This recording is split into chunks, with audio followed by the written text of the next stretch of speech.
अस्सलाम वालेकुम। उम्मीद करता हूँ हम लोग बहुत खैरियत से होंगे और लाइफ बहुत मजे में चल रही होगी। Welcome to chartered commerce studio once again. This is sir Khan Daniyal, CA finalist, your instructor of economics. Sir, हम फर्म इक्विलिब्रियम को पढ़ रहे थे।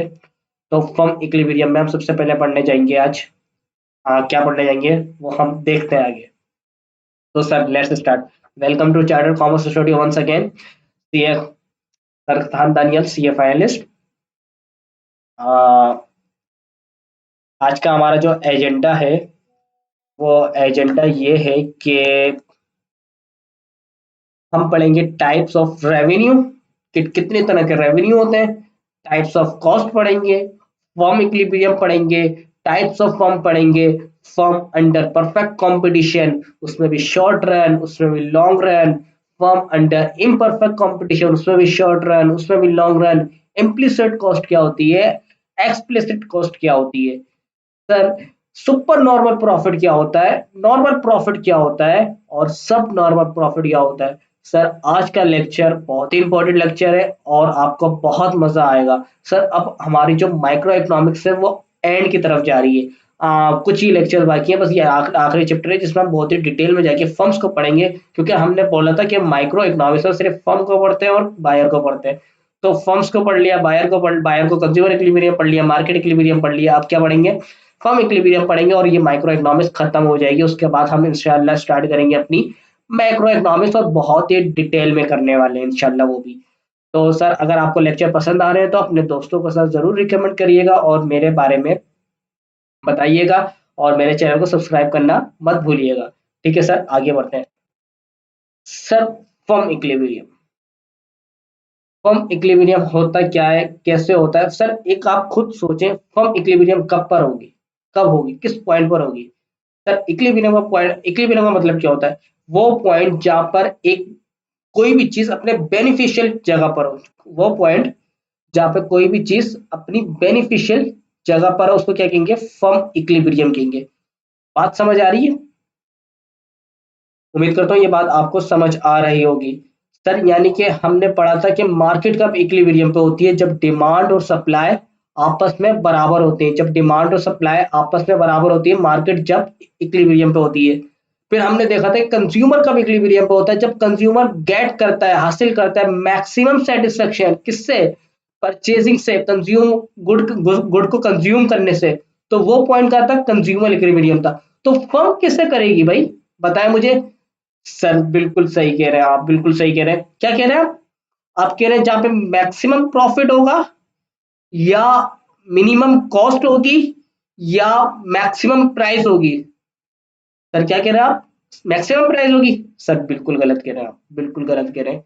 सर, मैक्सिमम प्राइस का कॉन्सेप्ट सप्लाई में पढ़ा था, हमने बोला था जितने ज्यादा बेचने वाले हो, जितनी ज्यादा प्राइस होगी उतनी ज्यादा बेचूंगा। और इसका भी कॉन्सेप्ट क्या था, कि जितना ज्यादा प्रॉफिट मिलेगा उतना ज्यादा बेचूंगा। अगर मैं 2 लाख की चीज एक बेच रहा हूँ मगर उसमें मुझे 1,99,000 रुपए कॉस्ट लग रही है, तो सर फायदा क्या है उसको बेचने का। बात समझ आ रही है, उसको फायदा है कुछ बेचने का, सर नहीं है। तो सर, क्या मिनिमम कॉस्ट वाले पॉइंट पर होगी। नहीं सर, फिर भी आप गलत कह रहे हैं। सर, ना मैक्सिमम प्राइस पर इक्विलिब्रियम पे होगी कोई फर्म, ना मिनिमम कॉस्ट पर होगी, बल्कि किस पर होगी, मैक्सिमम प्रॉफिट पर होगी। मैक्सिमम प्रॉफिट पे होगी फर्म इक्विलिब्रियम। कब कब किस पॉइंट पर होगी, जहां पर मैक्सिमम फर्म को क्या मिलेगा मेरा बच्चा। सर, फर्म को जहां पे मैक्सिमम मिलेगा, मैक्सिमम प्रॉफिट मिलेगा, मैक्सिमम प्रॉफिट मिलेगा। उम्मीद करता हूँ ये बात आपको समझ आई होगी।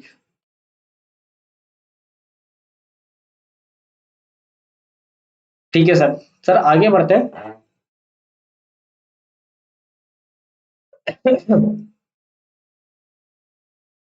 फर्म इक्विलिब्रियम के लिए हम सबसे पहले ये देखेंगे, देखें भाई। आ, ये कर्सर इतना क्यों छोटा हो गया, मैं ये समझ नहीं पा रहा। ये रहा firm equilibrium. Level of output, बोले लेवल ऑफ आउटपुट, वो लेवल जहां पर output and price, level of output and price where profit is maximum. Firm equilibrium कहां पर होगी, लेवल ऑफ आउटपुट, वो लेवल ऑफ आउटपुट में जहां प्राइस, लेवल ऑफ आउटपुट और प्राइस, वो ग्राफ होता है ना, एक एक जगह आउटपुट आ रहा होगा, एक जगह प्राइस आ रही होगी। वो आउटपुट वो प्राइस पर होगी जहां पर मैक्सिमम क्या होगा, प्रॉफिट होगा। तो सर, वो कहां पर होगा, जहाँ पे मार्जिनल कॉस्ट बराबर होगी मार्जिनल रेवेन्यू के, जहाँ पे मार्जिनल रेवेन्यू बराबर होगा मार्जिनल कॉस्ट कॉस्ट के। मेरी तबीयत खराब है, काफी दिनों से मेरा गला खराब है, मैं इसके लिए माजरत, नजला और खांसी बहुत हो रहा है, तो थोड़ा सा इसका कॉम्प्रोमाइज कर लीजिएगा। सर मार्जिनल कर्व, दूसरा पॉइंट क्या है, मार्जिनल कर्व जहाँ पे कट करेगा किसको, मार्जिनल रेवेन्यू को, अच्छा सॉरी, मार्जिनल कॉस्ट का कर्व, मार्जिनल कॉस्ट का कर्व कट करेगा किसको, मार्जिनल रेवेन्यू कर्व को बिलो। सर ये बात आपको शायद समझ आई होगी या नहीं आई होगी, सर डज नॉट मैटर, हम है ना समझाने के लिए, लेकिन कब समझाएंगे, थोड़ा सा आगे चल के समझाएंगे। सर टाइप्स ऑफ फर्म कितने तरह की होती है, सर टाइप्स ऑफ फर्म कितनी तरह की होती है, फर्म को पहले हमने दो हिस्सों में बांट दिया। सर कितने हिस्सों में बांट दिया, दो मेजर हिस्सों में बांट दिया, एक फर्म अंडर परफेक्ट कंपटीशन और एक फर्म अंडर इम्परफेक्ट कंपटीशन। ये जो हमने बांटा है वो किस बेस पे बांटा है, सर ये प्राइस के बेसिस पे बांटा है। लेवल 1 पे जो डिस्टिंग्विश किया है इन दोनों फर्म को, आपस में डिस्ट्रीब्यूट किया है, किस लेवल बेस पे किया है, प्राइस की बेस पे किया है। सर जो आपने देखा होगा कुछ कंपनीज की प्राइस क्या होती है, फिक्स होती है, चाहे 1 यूनिट लो या 1000 यूनिट लो, जहाँ पे प्राइस फिक्स है उसको कहेंगे परफेक्ट कंपटीशन, उसको क्या कहेंगे, परफेक्ट कंपटीशन। और सर जहाँ पे प्राइस फिक्स नहीं होती उसको कहेंगे इम्परफेक्ट कंपटीशन। सर आप खुद बताएं, आप एक सोसाइटी में रहते हैं, तो कौन कौन सी जगह, कौन सी फर्म ज्यादा होंगी, जहाँ पे प्राइस फिक्स है, जहाँ पे प्राइस फिक्स नहीं है। बिल्कुल सही कह रहे हैं, हर जगह प्राइस फिक्स नहीं होती, बहुत ही कम जगह, एक दो फर्म्स ऐसी होंगी, तीन चार फर्म्स ऐसी होंगी, या अगर 1000 फर्म्स है तो 100 फर्म ऐसी होंगी जिनका प्राइस फिक्स होगी, बाकी नौ क्या कहते हैं, 900 फर्म्स कौन सी होंगी जिसकी प्राइस वेरी करती होगी, अगर आप बल्क क्वांटिटी में परचेस करेंगे तो आपको डिस्काउंट मिल जाएगा, सही है, और डिस्काउंट वगैरह चलते रहते हैं वहां पर। तो जहाँ पे प्राइस फिक्स नहीं होती उसको क्या कहते हैं, इम्परफेक्ट कंपटीशन। यानी कि इम्परफेक्ट हम बहुत ही डिटेल में जाके पढ़ेंगे, सर परफेक्ट को नहीं पढ़ेंगे, परफेक्ट को भी पढ़ेंगे। सर लेवल 2 में इसी को आपने बांट दिया किसके लिहाज से, कॉस्ट के लिहाज से, कॉस्ट के लिहाज से, हाँ पहले सेलिंग प्राइस के लिहाज से बांटा, जिसकी सेलिंग प्राइस फिक्स है उसको परफेक्ट कंपटीशन कहते हैं, जिसकी सेलिंग प्राइस फिक्स नहीं है उसको इम्परफेक्ट कंपटीशन कहते हैं। सर लेवल 2 में इसी को डिस्ट्रीब्यूट कर दिया कॉस्ट के लिहाज से, कॉस्ट के लिहाज से, हाँ सर एक शॉर्ट रन एक लॉन्ग रन, एक शॉर्ट रन और एक long run. Sir short run तो लॉन्ग रन तो हमने पहले पढ़ा हुआ था प्रोडक्शन फंक्शन में, हाँ हाँ बिल्कुल हमने पढ़ा था, कहाँ पढ़ा था आपने बताया, हाँ प्रोडक्शन फंक्शन में पढ़ा था। और शॉर्ट रन में आपने ये पढ़ा था कुछ वेरिएबल फैक्टर ऑफ प्रोडक्शन होते हैं और कुछ फिक्स होते हैं, और लॉन्ग रन में सारे के सारे वेरिएबल होते हैं। बात समझ आ रही है आपको, ये बात समझ आ रही है, बिल्कुल आप बिल्कुल सही कह रहे हैं, कुछ शॉर्ट रन में फिक्स होते हैं फैक्टर ऑफ प्रोडक्शन और कुछ वेरिएबल होते हैं। सर यहाँ पे भी वही कॉन्सेप्ट है, sir variable factor of production की कोई ना कोई तो कॉस्ट होगी, कोई ना कोई तो रिवॉर्ड मिलेगा उनमें, है याद करें तो हम इसका वो वाला लेक्चर इसमें फैक्टर ऑफ प्रोडक्शन पढ़ाए थे। सर कुछ यहाँ पे जो फैक्टर ऑफ प्रोडक्शन होंगे उनका जो रिवॉर्ड होगा वो फिक्स होगा, कुछ का वेरी कर रहा होगा। बात समझ आ रही है, सर इसी तरह से यहाँ पे सारों का सारा का क्या होगा, जो फैक्टर ऑफ प्रोडक्शन का रिवॉर्ड होगा, जो कॉस्ट होगी, क्योंकि फैक्टर ऑफ प्रोडक्शन क्या है, इनपुट है, ये इनपुट क्या है हमारे लिए, कॉस्ट है, इससे क्या निकलेगा, आउटपुट निकलेगा, उसको मैं बेचूंगा। बात समझ आ रही है, तो फैक्टर ऑफ प्रोडक्शन यहाँ पे फिक्स्ड कॉस्ट नहीं होगी, यहाँ पे फिक्स्ड कॉस्ट नहीं होगी, यहाँ पे कौन सी कॉस्ट होगी, ओनली वेरिएबल कॉस्ट, यहाँ पे कुछ फिक्स्ड कॉस्ट होगी, कुछ वेरिएबल कॉस्ट होगी। सर यहाँ पे भी बिल्कुल वही कॉन्सेप्ट अप्लाई होगा। उम्मीद करता हूँ आपको फर्म इक्विलिब्रियम की टाइप्स समझ आ गई होंगी। सर एक बार दोबारा से देखते हैं, फर्म इक्विलिब्रियम कौन सा पॉइंट होता है, लेवल ऑफ आउटपुट, वो लेवल ऑफ आउटपुट और प्राइस जहां पर प्रॉफिट मैक्सिमम हो, जहां पर प्रॉफिट मैक्सिमम हो। टाइप्स ऑफ फर्म कितने तरह से होती है, सर टाइप्स ऑफ फर्म को दो तरह से डिस्ट्रीब्यूट करते हैं, पहला स्टेप है प्राइस, पहला स्टेप है सेलिंग प्राइस। सेलिंग प्राइस अगर किसी फर्म की फिक्स है उसको परफेक्ट कंपटीशन, सर जिसकी सेलिंग प्राइस फिक्स नहीं है उसको इम्परफेक्ट कंपटीशन। सर इसी तरीके से कॉस्ट है, जिसकी वेरिएबल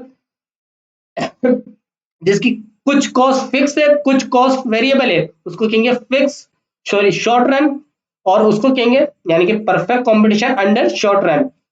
बात समझ आ रही है, बिल्कुल, जिसके और कॉस्ट क्या है, वेरिएबल है, उसको कहेंगे परफेक्ट कंपटीशन लॉन्ग रन या इम्परफेक्ट कंपटीशन लॉन्ग रन। उम्मीद करता हूँ ये बात आपको समझ आ चुकी होगी। सर यानी कि हमें सबसे पहले पढ़ना होगा फर्म इक्विलिब्रियम से पहले प्रॉफिट। प्रॉफिट कैसे आता है अकाउंटिंग में पढ़ा है ना हमने, revenue minus expenses is equal to profit. तो सर सबसे पहले हमें क्या पढ़ना पड़ेगा, रेवेन्यू पढ़ना पड़ेगा, उसके बाद क्या पढ़नी पड़ेगी, कॉस्ट पढ़नी पड़ेगी, फिर जाके फर्म इक्विलिब्रियम पे आएंगे। अभी तक फर्म इक्विलिब्रियम को नहीं पढ़ रहे, अभी सिर्फ पिक्चर क्लियर कर रहे हैं। आगे बढ़ते हैं। रेवेन्यू क्या होता है, earn by earn revenue earn by firm from sale of goods और services.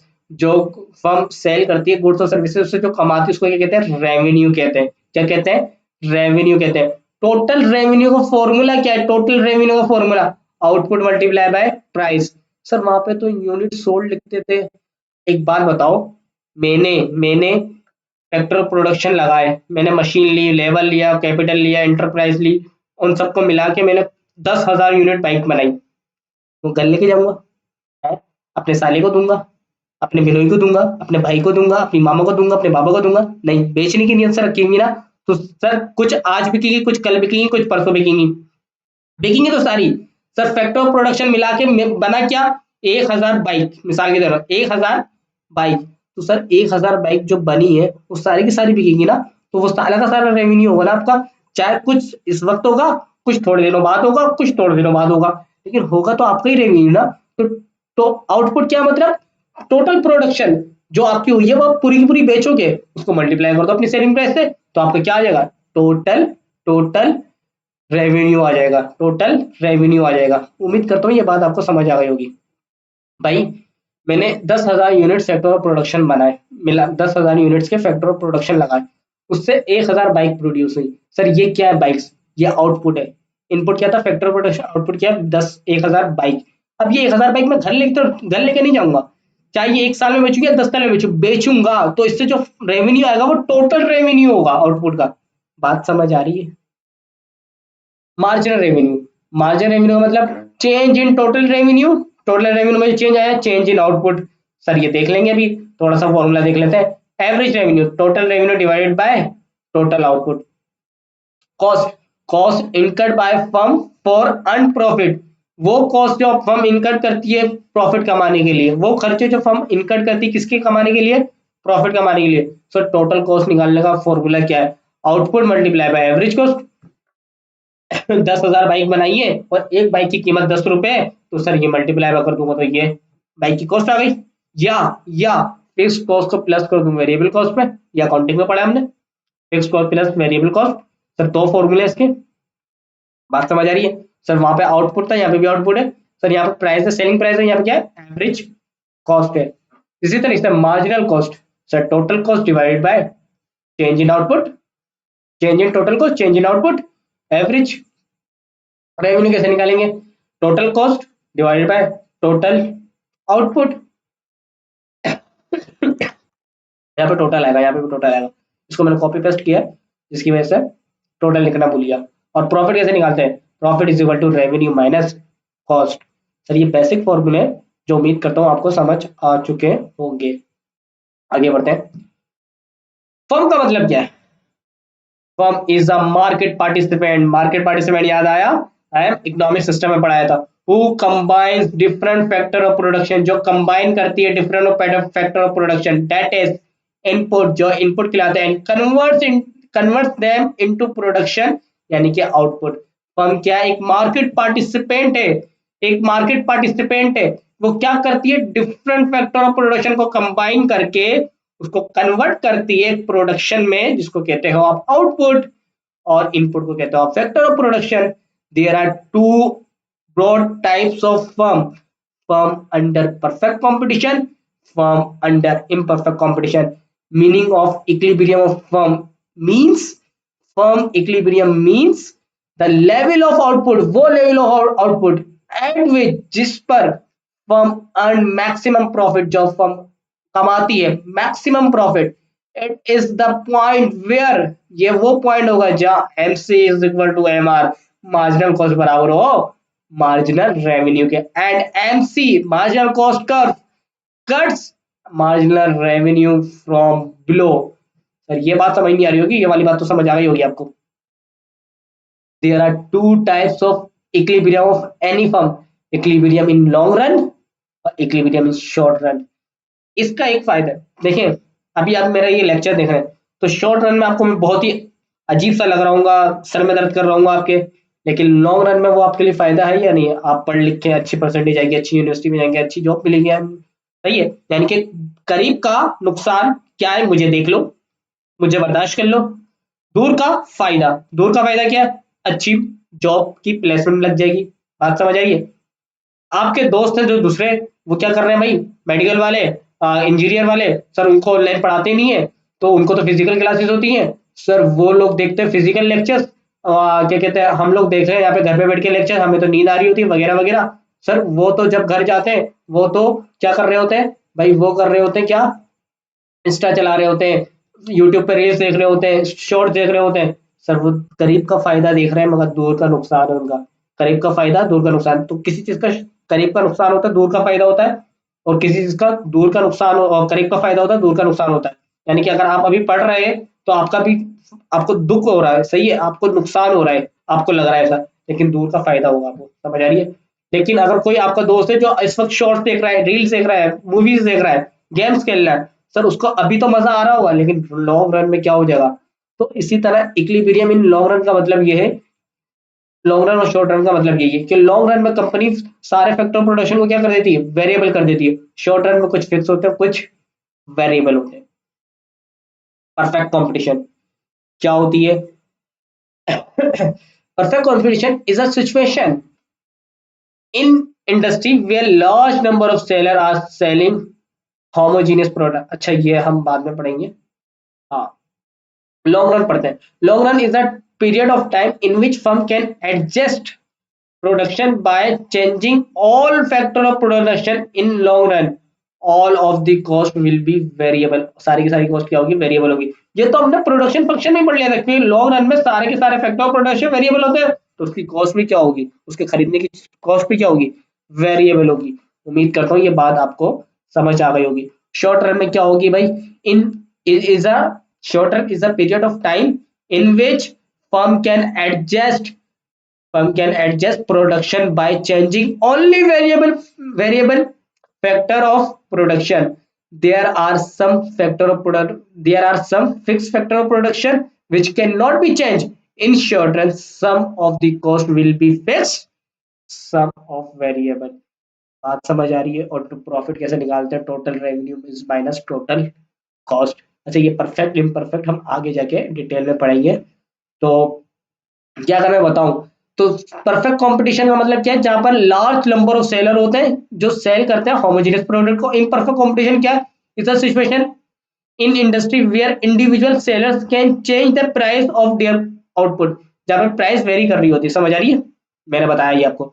Major kinds of imperfect competition are monopolist competition, oligopoly और मोनोपोली। समझ आया नहीं आया कोई मसला नहीं है, आगे बढ़ेंगे तो समझ आएगा। सर आगे बढ़ते हैं। Total revenue, types of revenue पढ़ने जा रहे हैं। Total revenue means revenue from the sale of all output, यानी कि ऑल प्रोडक्शन। बात समझ आ रही है? जितनी भी चीजें बनाई हैं उन सबको बेचने के बाद जो रेवेन्यू आएगा वो क्या होगा, टोटल रेवेन्यू। तो total revenue is equal to average revenue multiply by total output. ये भी फॉर्मूला इसका एक। बात समझ आ रही है? ठीक है सर।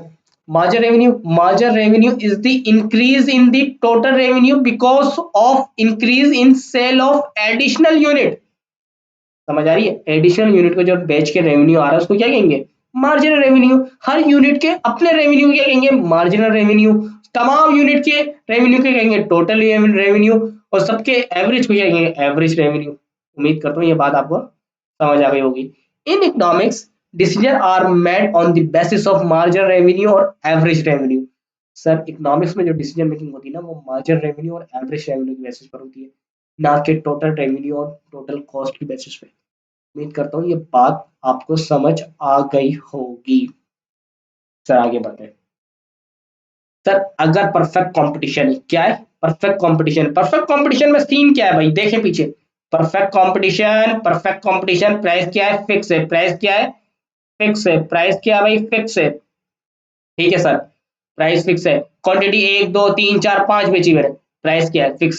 सर इस कॉलम से पता चलेगा, अगर मैं ये ना भी लिखता ना, ये ना भी लिखता, अगर मैं ये ना भी लिखता परफेक्ट कंपटीशन, तो ये मुझे बता रहा था प्राइस क्या है, हर जगह फिक्स है। प्राइस क्या है, हर जगह फिक्स है। तो ये कौन सा कंपटीशन है? परफेक्ट कंपटीशन है। कौन सा कंपटीशन है?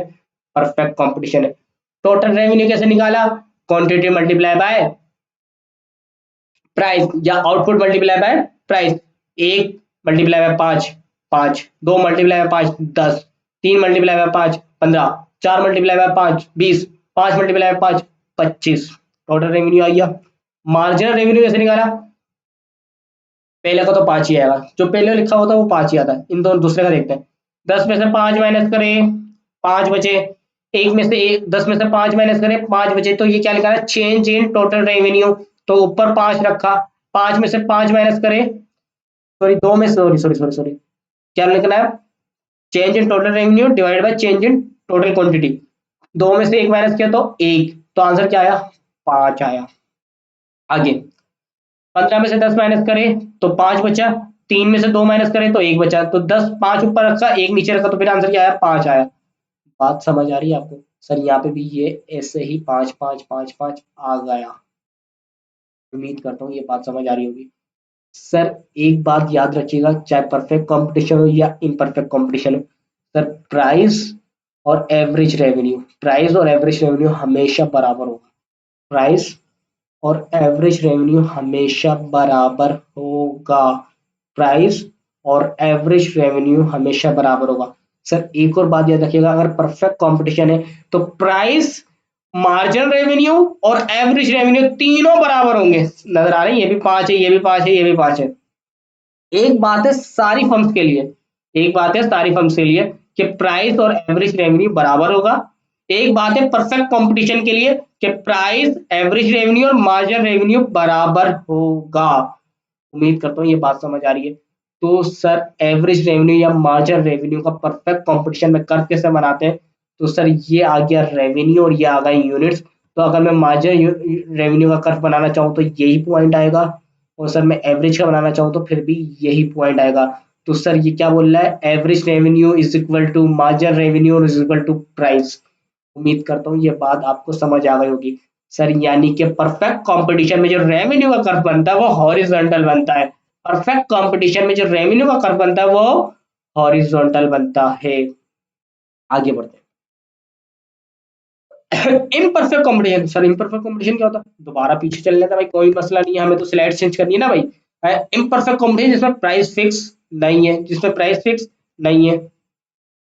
तो मेरा बच्चा, एक दो तीन चार पांच क्वांटिटी आ गई, चार, पांच, चार, तीन, दो, एक। सर ये प्राइस मुझे दिखा रही है प्राइस फिक्स नहीं है। जैसे जैसे क्वांटिटी इंक्रीज होती जा रही है, प्राइस क्या हो रही है? डिक्रीज होती जा रही है।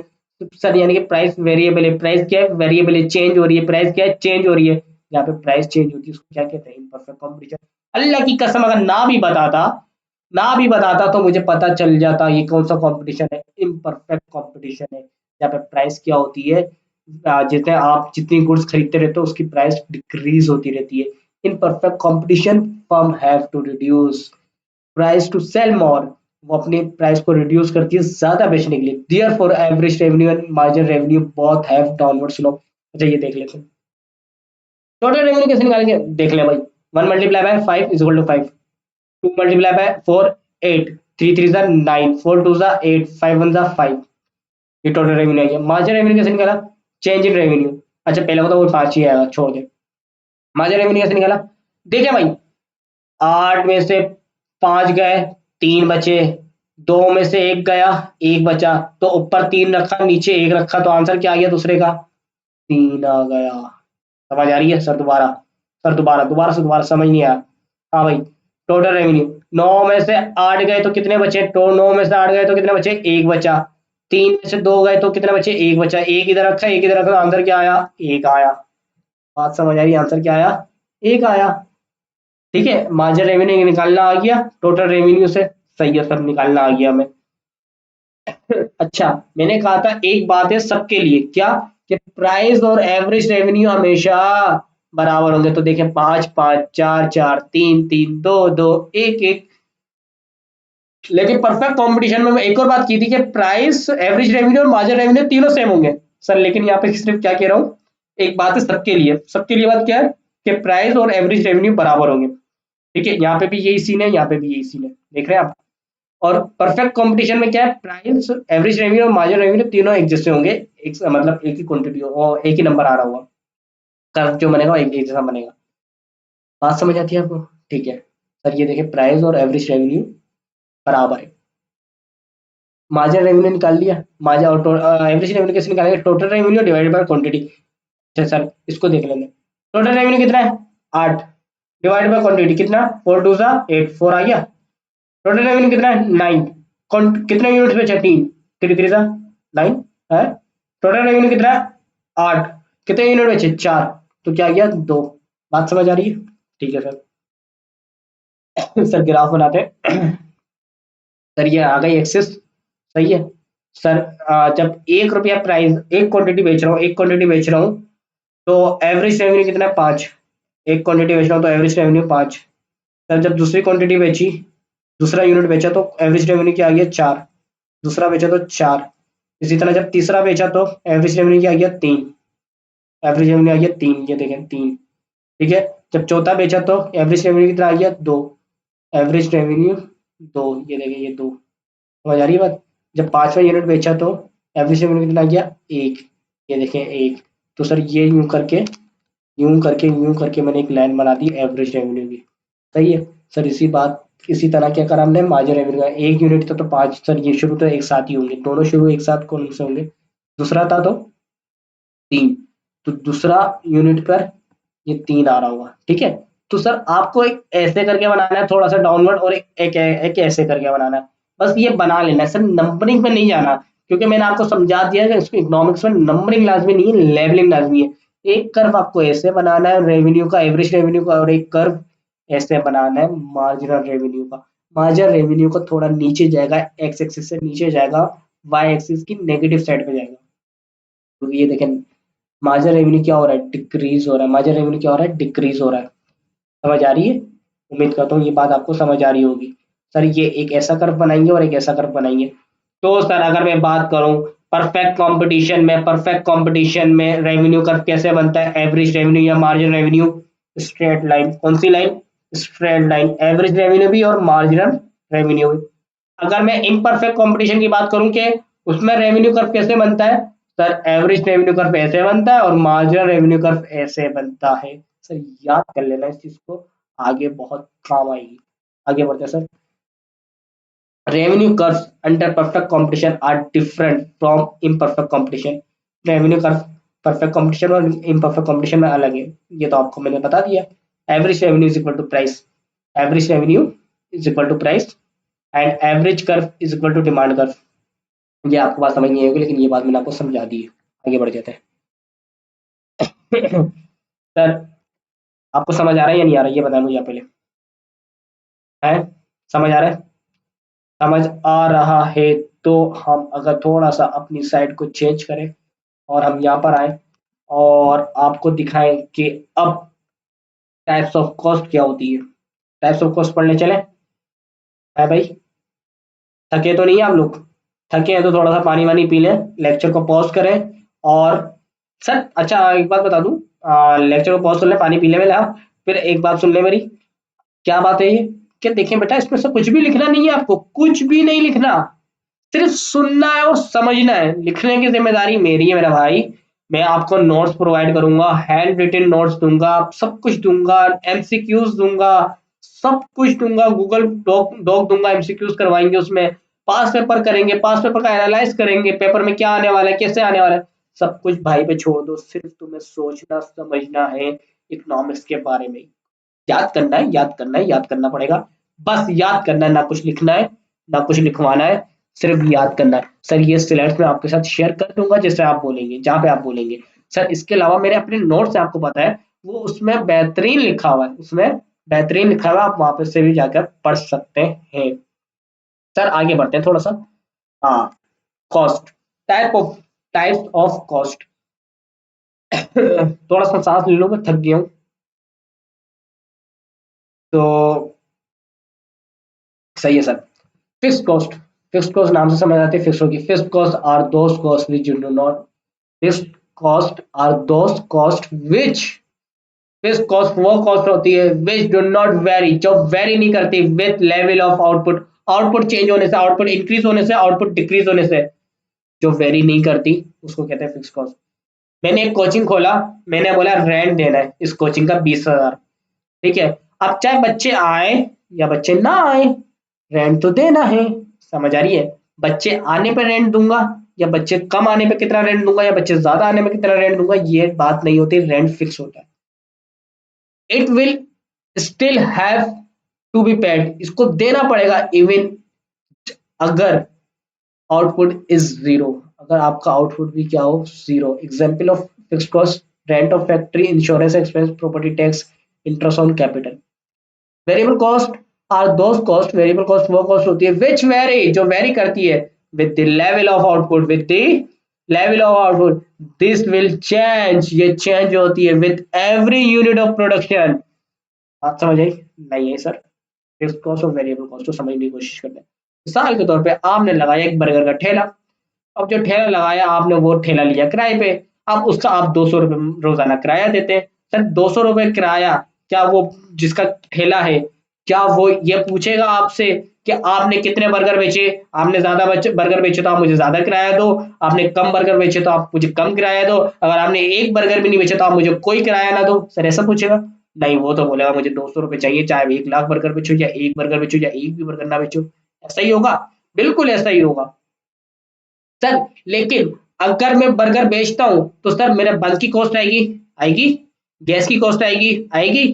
खीरे डालूंगा, गाजर डालूंगा, टमाटर डालूंगा, चटनी वगैरह, सॉसेस वगैरह डालूंगा, अंडा डालूंगा।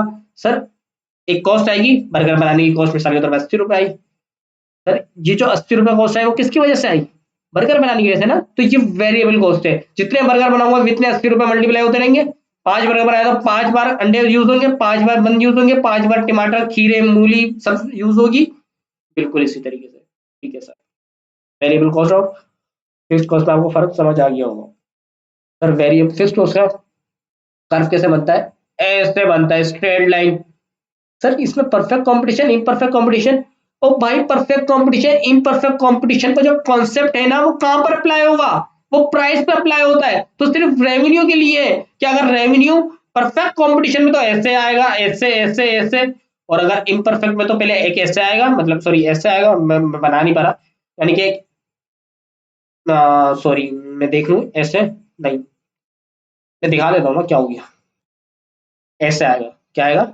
ऐसे आएगा और ऐसे आएगा। सर ये प्राइस चेंज है ना, यहाँ पे प्राइस की वजह से। सर कॉस्ट तो हर जगह सेम रहेगी ना, चाहे परफेक्ट कंपटीशन हो चाहे इम्परफेक्ट कंपटीशन। टोटल कॉस्ट का कर्व ऐसे आएगा, सॉरी फिक्स कॉस्ट का कर्व फिक्स है, मतलब यूनिट चेंज होने की वजह से ये, यूनिट चेंज होने की वजह से ये चेंज नहीं हो रही। सही है। वेरिएबल प्रोडक्शन क्या है भाई? Variable cost, sorry variable cost क्या है? जब 0 यूनिट है तो 1 रुपये भी कॉस्ट नहीं है। जैसे जैसे यूनिट इंक्रीज हो रहे हैं, जैसे जैसे यूनिट इंक्रीज हो रहा है, वैसे वैसे कॉस्ट क्या हो रही है? इंक्रीज हो रही है। वैसे वैसे कॉस्ट क्या हो रही है? इंक्रीज हो रही है। सर इस पॉइंट पे 0 यूनिट है, दोबारा से समझाता हूँ।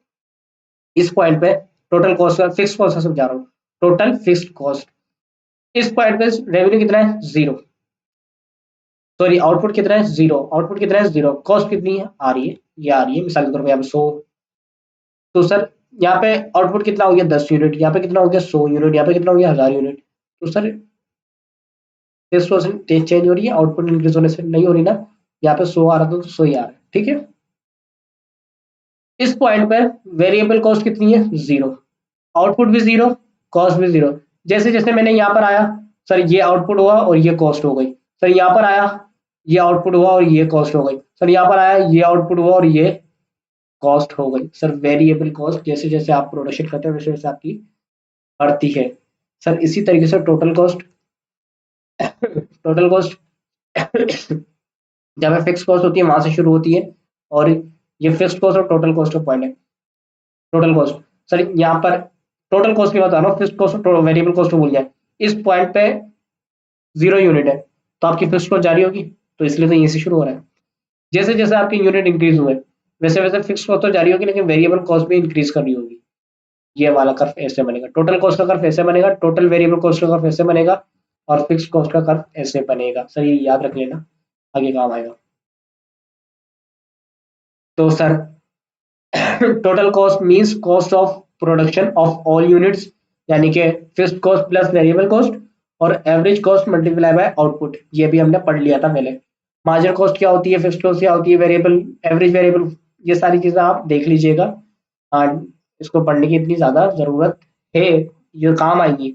लेकिन इसको मैं क्या पढ़ाऊँ, मतलब फॉर्मूला लिखे में एक बार रीड कर लेना, समझ आ जाएगा। अच्छा, ये है आपके सामने एक चार्ट। क्या है? चार्ट। चले चले इसको सॉल्व करते हैं, इसको देखते हैं। हाँ भाई, देखिए भाई, क्या आ रहा है ये क्या है? ये क्या है भाई? इनपुट है, ये क्या है? इनपुट है। और ये क्या है? आउटपुट है। ये क्या है? आउटपुट है। सर यहाँ पे कुछ फिक्स है, कुछ वेरिएबल है, तो ये कौन सा है? लॉन्ग रन है, शॉर्ट रन है? शॉर्ट रन है सर, शॉर्ट रन है। सर फिक्स है तो ये क्या है? One one one one one one one one. Variable है 0 1 2 3 4 5 6, समझ आ रही है बात? जिसकी वजह से क्या हो रहा है, यूनिट आउटपुट इंक्रीज हो रहा है। मार्जिनल प्रोडक्ट कैसे निकाली आपको मैं बता चुका हूँ। एवरेज प्रोडक्ट कैसे निकाली ये भी मैं आपको बता चुका हूँ। उम्मीद करता हूँ ये बात आपको समझ आ गई होगी। ठीक है sir, fixed cost. Fixed cost, variable cost, ये सॉरी 10 20 30 40 50 60 70, तो ये टोटल कॉस्ट। इन दोनों का प्लस करेंगे, इन दोनों का प्लस करेंगे, इन दोनों का प्लस करेंगे। 40 10 50, 50 10 60, 60 10 70, 70 10 80। सही है। मार्जिनल कॉस्ट कैसे निकालेंगे है भाई? 20 में से 10 माइनस करेंगे, 20 में से 10 माइनस करेंगे, और चेंज इन क्या आई है? 10 आई है।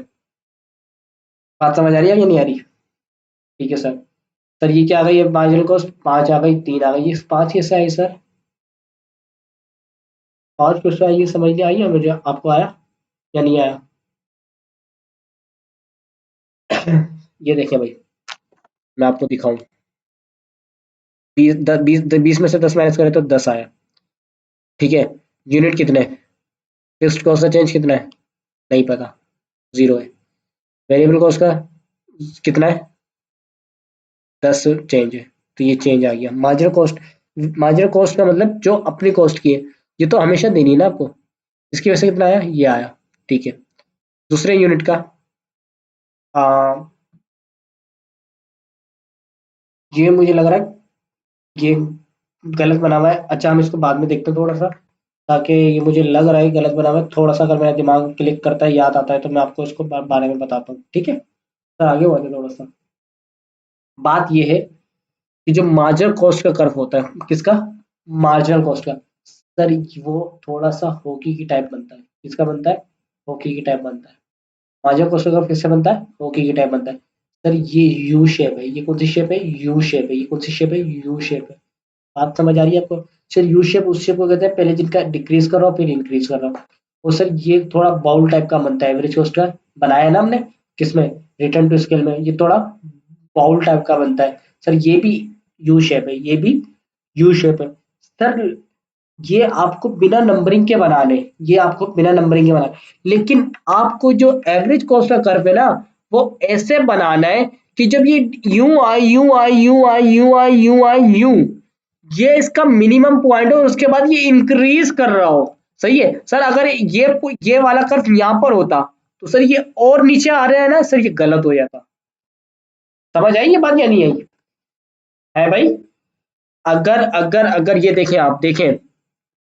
हाँ भाई, ये अगर जहाँ पर रेड पॉइंट जहाँ पर आ रहा है, सर अगर ये कर्व, मार्जिनल कर्व यहाँ पर होता, तो सर ये गलत होता है। ये क्या होता? गलत होता है, क्योंकि सर मिनिमम पॉइंट यहाँ पर नहीं है। मिनिमम पॉइंट कहाँ पर है? ये यहाँ पर है, जहाँ पे ब्लैक मार्जिनल कॉस्ट कर्व अभी प्रेजेंट हो रहा है। तो मार्जिनल कॉस्ट कर्व उस पॉइंट पे कट करना चाहिए एवरेज कॉस्ट को, जहाँ पे एवरेज कॉस्ट का मिनिमम पॉइंट हो। कौन सा पॉइंट हो? मिनिमम पॉइंट हो। कौन सा पॉइंट हो भाई? मिनिमम पॉइंट हो, मिनिमम पॉइंट हो। बात समझ आ रही है? ठीक है सर। देखें, दोबारा देखें। सर ये मार्जिनल कॉस्ट का कर्व है। सर पहले आपको बनाना है एवरेज कॉस्ट का कर्व। पहले किसका बनाना है? एवरेज कॉस्ट का कर्व। फिर बनाना है क्या? मार्जिनल कॉस्ट का कर्व। या आप ऐसे बनाए, या आप अगर पहले मार्जिनल कॉस्ट का कर्व बना रहे यूं करके यूं ड्रॉ करा, फिर आपने इसको एक यहाँ से यूं लाइन निकाली और एक यहाँ से यूं लाइन निकाल दी। सही है। इससे क्या होगा कि ये जो मिनिमम पॉइंट पे कट करेगा, इसके बाद ये इंक्रीज कर रही है कॉस्ट, और ये डिक्रीज हो रही है कॉस्ट, और इस पॉइंट पे मार्जिनल कॉस्ट और एवरेज कॉस्ट बराबर है। सर समझ आई या नहीं आई? सर दोबारा एग्जाम्पल लेते हैं शाहिद अफरीदी की। शाहिद अफरीदी साहब पहले मैच में उन्होंने रन बनाए 50, दूसरे मैच में रन बनाए 50, तो टोटल मैच में रन कितने बनाए दोनों मैचों में? 100। पहले मैच के अपने रन कितने? 50। दूसरे मैच के अपने रन कितने? 50। सही है, टोटल रन कितने? 200। एवरेज कितना आया? 50। एवरेज कितना आया? 50। ये बात समझ आती है? ठीक है सर। सर तीसरा मैच खेला शाहिद अफरीदी साहब ने, तीसरा मैच खेला उन्होंने, उस पर भी रन बनाए 50। कितने रन बनाए? सॉरी 50 नहीं बनाए, 100 बनाए। कितने बनाए? 100 बनाए। कितने बनाए भाई? 100 रन बनाए। 100 रन जब बनाए तो पहले मैच में 50, दूसरे मैच में 50, तीसरे मैच में 100, तो टोटल रन कितने हो गए? 300। 300 गए? नहीं सर, 200 गए। 200 गए, 200 रन हो गए। Divided by 3, divided by 3, divided by 3 करूंगा तो आंसर आएगा 66.66, ऐसे कुछ आएगा। ठीक है सर। मेरा पहला, पहले इस मैच को खेलने से पहले मेरा जो एवरेज स्कोर था वो क्या था? 50। दो मैचों के 50-50 रन डिवाइडेड बाय 2, यानी कि टोटल 100 डिवाइडेड बाय 2, 50। मेरा अब के जो रन आए वो कितना है? 66.66। सर एवरेज से ज्यादा है, तो सर ये मेरे एवरेज को बढ़ा देंगे, ये मेरे एवरेज को बढ़ा देंगे। देखिए sir, marginal marginal marginal marginal, ये क्या हो रही है? ये क्या हो रही है? जैसे जैसे जैसे जैसे जैसे जैसे आपके यूनिट इंक्रीज हो रहे हैं, मार्जिनल कॉस्ट क्या हो रही है? मार्जिनल कॉस्ट क्या हो रही है? डिक्रीज हो रही है। मार्जिनल कॉस्ट क्या हो रही है? डिक्रीज हो रही है। बात समझ आ रही है? एक तो ये कॉन्सेप्ट है। दूसरा कॉन्सेप्ट ये, जब जब मार्जिनल कॉस्ट कम है, जब जब मार्जिनल कॉस्ट कम है तो एवरेज कॉस्ट भी क्या हो रही है? कम हो रही है। एवरेज कॉस्ट भी क्या हो रही है? कम हो रही है। समझ आ रही है? कम हो रही है। सर एक पॉइंट ऐसा आएगा कि शाहिद अफरीदी ने कितने रन बनाए? मिसाल के तौर पे 50 रन बनाए। तीसरे मैच में कितने रन बनाए? 50 रन बनाए। तो पहले दो मैचों के 100 रन, तीसरे मैच के 50 रन मिला दो, 150 डिवाइड बाय 3 करूंगा तो अब आंसर क्या आ गया? 50। ये वो पॉइंट है जहाँ पे ये कट कर रहा है, ये जहाँ पे रेड निशान आ रहा है, ये वो पॉइंट है। इस पे मार्जिनल और एवरेज बराबर है, मार्जिनल और एवरेज बराबर है। इसके बाद क्या हो रहा है? इसके बाद क्या हो रहा है? मार्जिनल क्या कॉस्ट क्या हो रही है? इंक्रीज हो रही है, जिसकी वजह से एवरेज कॉस्ट भी क्या हो रही है? इंक्रीज हो रही है। यहाँ पे क्या हो रहा है? मार्जिनल कॉस्ट डिक्रीज हो रही है। यहाँ पे क्या हो रहा है? मार्जिनल कॉस्ट डिक्रीज हो रही है, जिसकी वजह से एवरेज कॉस्ट भी डिक्रीज हो रही है। सर एक्सप्लेनेशन पढ़ते हैं। कॉस्ट कर्व एसी और एनएमसी आर यू शेप, ये यू शेप में, because in the early stage of production marginal return increases, marginal return increase हो रहा है, मार्जिनल कॉस्ट डिक्रीजेस। अब समझ आ रहा होगा वो जो कॉन्सेप्ट था प्रोडक्शन में। Eventually marginal return start to decrease and marginal cost increases as output increases. Marginal cost curve intersect the average cost curve at its minimum point पर, सही है, from below, which means if marginal cost is greater than average cost, अगर marginal cost ज्यादा है average cost से, तो total average cost क्या करेगी? डिक्रीज करेगी। मार्जिनल कॉस्ट, मार्जिनल कॉस्ट क्या है? क्या है? ज्यादा है कम है? ये ज्यादा होगा कम होगा? कम है। मार्जिनल कॉस्ट कम है, मार्जिनल कॉस्ट कम है, मार्जिनल कॉस्ट कम है किससे? एवरेज कॉस्ट से। तो एवरेज कॉस्ट क्या करेगी? डिक्रीज करेगी। ये मार्जिनल कॉस्ट यहाँ पे कम है ना भाई, कम हो रही है ना, एवरेज कॉस्ट से कम है, तो एवरेज कॉस्ट क्या कर रही है? डिक्रीज कर रही है। एवरेज कॉस्ट क्या कर रही है? डिक्रीज कर रही है। सर इस लेवल तक, इस लेवल तक, इस लेवल तक ये मार्जिनल कॉस्ट किससे? एवरेज कॉस्ट से, कर्व से।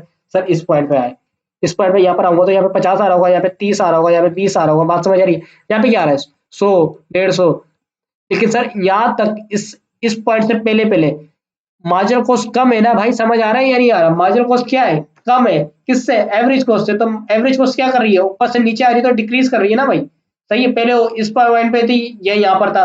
जैसे जैसे मार्जिनल कॉस्ट क्या हो रही है भाई? मार्जिनल कॉस्ट जब तक कम है किससे? मार्जिनल कॉस्ट जब तक कम है किससे? एवरेज कॉस्ट से। तो एवरेज कॉस्ट क्या हो रही है? डिक्रीज हो रही है। जैसी मार्जिनल कॉस्ट और एवरेज कॉस्ट बराबर हुई इस पॉइंट पर, तो ये क्या है? It's minimum. और जैसी मार्जिनल कॉस्ट एवरेज कॉस्ट से ज्यादा हुई, मार्जिनल कॉस्ट एवरेज कॉस्ट से ज्यादा हुई सर, इस पॉइंट पे मार्जिनल कॉस्ट ज्यादा और एवरेज कॉस्ट कम है, तो एवरेज कॉस्ट क्या कर रही है? इंक्रीज हो रही है।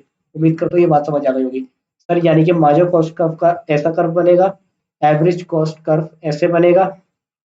ठीक है, सही है सर। फिक्स कॉस्ट का कर्व वैसे बनेगा, टोटल कॉस्ट का कर्व वैसे बनेगा, वेरिएबल कॉस्ट का कर्व वैसे बनेगा। सर रेवेन्यू का कर्व इम्परफेक्ट कंपटीशन में ऐसे बनेगा और परफेक्ट कंपटीशन में ऐसे बनेगा।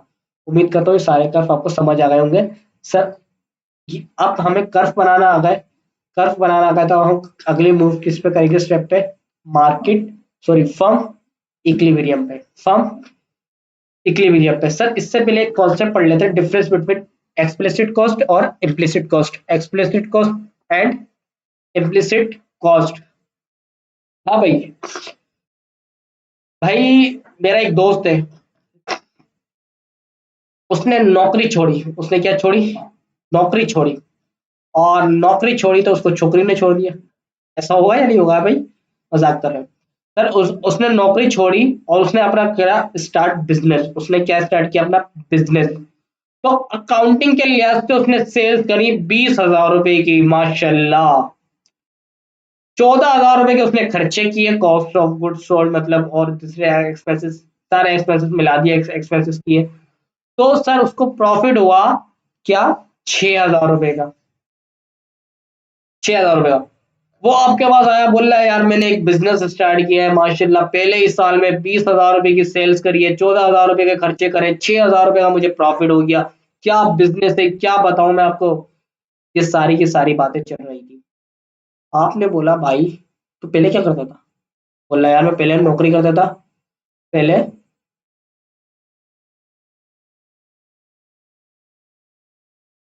पहले मैं नौकरी करता था। अच्छा, तो मैंने बोला पहले जब आप नौकरी करते थे तो आप क्या करते थे, नौकरी से कितना कमाते थे, बोलते 10,000 रुपये कमाता था, यहाँ पे 20,000 रुपये कमाया दिख रहा है। मैंने बोला ओ उल्लू के पट्टे, तूने अकाउंटिंग के लिहाज से प्रॉफिट बहुत अच्छे से निकाला है, लेकिन लेकिन लेकिन तुझे इकोनॉमिक्स मुझे लगता है तूने बिल्कुल भी नहीं पढ़ी सर दानियाल से। अगर तू सर दानियाल से इकोनॉमिक्स पढ़ लेता तो तू ये सवाल ना करता। क्यों, क्योंकि भाई तूने 20,000 रुपये की सेल करी है, मुझे इस पर कोई डाउट नहीं है, इस पर कोई डाउट नहीं है। तूने 14,000 रुपये खर्चे किए, इस पर भी कोई डाउट नहीं है। लेकिन सर तूने एक चीज गवा दी, अपॉर्चुनिटी कॉस्ट का कॉन्सेप्ट याद आया कि बेस्ट ऑल्टरनेटिव हमने गवा दिया।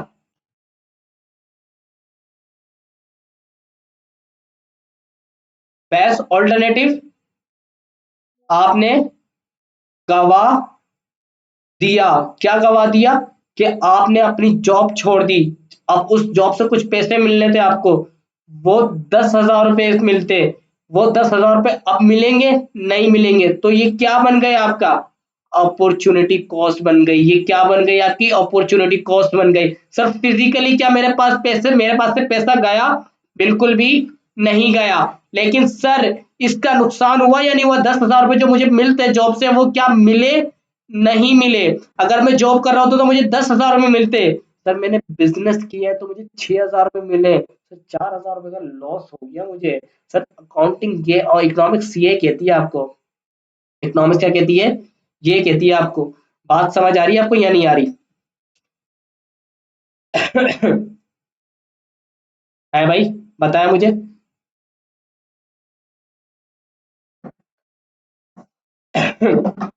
अच्छा 2 मिनट दे दें आप। सर ये लेक्चर है ना थोड़े से क्या कहते हैं, कॉन्सेप्चुअली बहुत भारी है, इसकी वजह से मैं थोड़ा सा इसमें ना तफरीह कर करके आपको पढ़ा रहा हूँ, ताकि आपको पता चले। तो मैं इसमें दिखाना चाह रहा हूँ कि कहते हैं, ये मोबाइल की मैंने पिक्चर ले ली है क्योंकि मुझे ये सेंड करनी है, दोस्त का मैसेज आ रहा है कि कहाँ हूँ कहाँ हूँ। तो मैं उसको बता दूँ भाई मैं यहाँ हूँ, ताकि वो ये ना करे। अच्छा रात के तकरीबन 3:15 हो रहे हैं इस वक्त, और उनका मैसेज आ रहा है कि हाँ, मतलब हद होती है।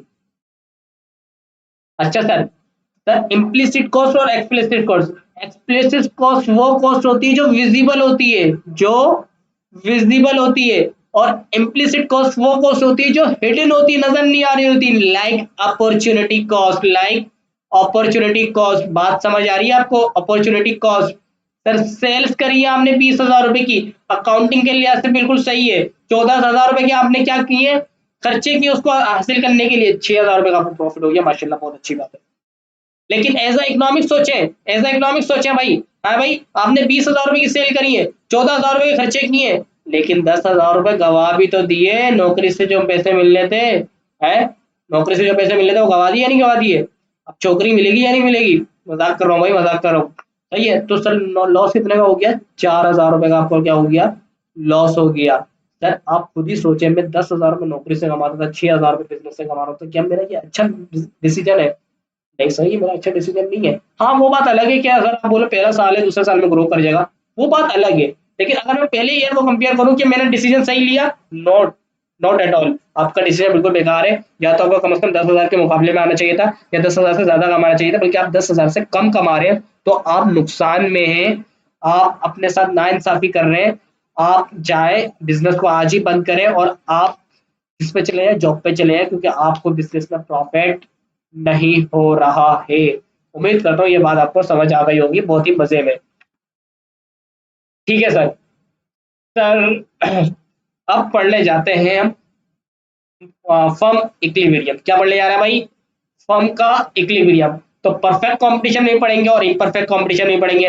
परफेक्ट कंपटीशन में मतलब सर जहाँ पे प्राइस फिक्स है। इम्परफेक्ट कंपटीशन मतलब जहाँ पे प्राइस फिक्स नहीं है, जहाँ पे प्राइस फिक्स नहीं है। सुपर नॉर्मल प्रॉफिट कौन सा प्रॉफिट होता है भाई, नॉर्मल प्रॉफिट कौन सा प्रॉफिट होता है और सब नॉर्मल प्रॉफिट प्रॉफिट कौन सा होता है, ये देखते हैं।